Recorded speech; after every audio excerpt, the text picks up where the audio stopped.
Bonjour. Bonjour. Tiens, et vous? C'est le grand jour pour Robert. Il est venu acheter sa nouvelle voiture, ce sera un moteur essence. Pour lui, hors de question de passer à l'électrique, ni maintenant ni jamais.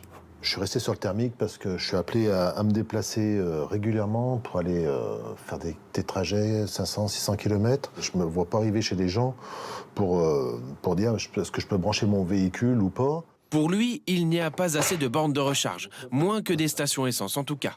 Mais attention aux mauvaises surprises, sa future voiture pollue trop, il doit payer un malus. 2049 € de malus. Et même avec ce malus-là, Oui. vous préférez une thermique? Oui. Et il n'est pas le seul. Le mois dernier, Lionel Dadan n'a vendu que des véhicules thermiques. Donc du diesel, de l'essence et du GPL. Pas d'électrique. Aucune électrique. La demande a complètement chuté. Pourquoi? D'abord le prix. Pour une majorité de Français, le maximum pour une nouvelle voiture, 30 000 €. Avec ce budget, il se tourne le plus souvent vers un moteur thermique. Ça coûte effectivement moins cher qu'un véhicule électrique aujourd'hui. Et vous pouvez faire beaucoup plus de distance. 2023, c'était pourtant une bonne année pour l'électrique. 300 000 voitures vendues en France. Chez tous les constructeurs, les ventes progressaient, mais c'est terminé. Ils s'attendent pour les prochains mois à de très mauvais chiffres. Les automobilistes sont devenus méfiants.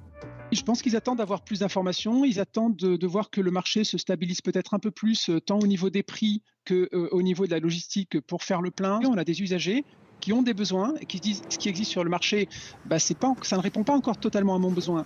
C'est encore pire de l'autre côté de la frontière. Direction l'Allemagne.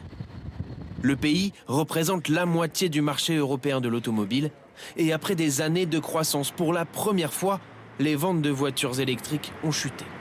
Ici, presque aucune voiture électrique sur les routes et ça ne risque pas de s'arranger. Le gouvernement allemand a stoppé toutes les aides à l'achat pour les véhicules électriques. Jusqu'à 4 500 € de subventions supprimées du jour au lendemain.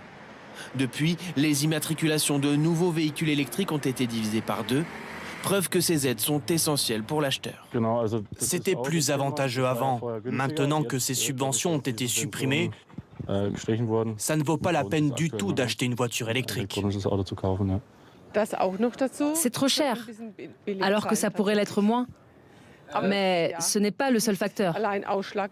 Les autres facteurs, la performance ou l'autonomie. Il y a quelques années, les Allemands étaient pourtant les premiers acheteurs de voitures électriques en Europe. Ils sont finalement revenus au thermique. Je vis en centre-ville et je n'ai pas la possibilité de recharger. Donc, j'ai une voiture essence. Je suis infirmière libérale. Je vais chez mes patients. Je n'ai pas vraiment le choix.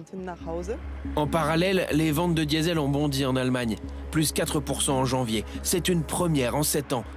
Moins d'électrique, plus de diesel. On est loin du modèle voulu par l'Europe qui a fixé 2 objectifs. Réduire de moitié les émissions de gaz à effet de serre d'ici 2030 et la fin du thermique neuf en 2035.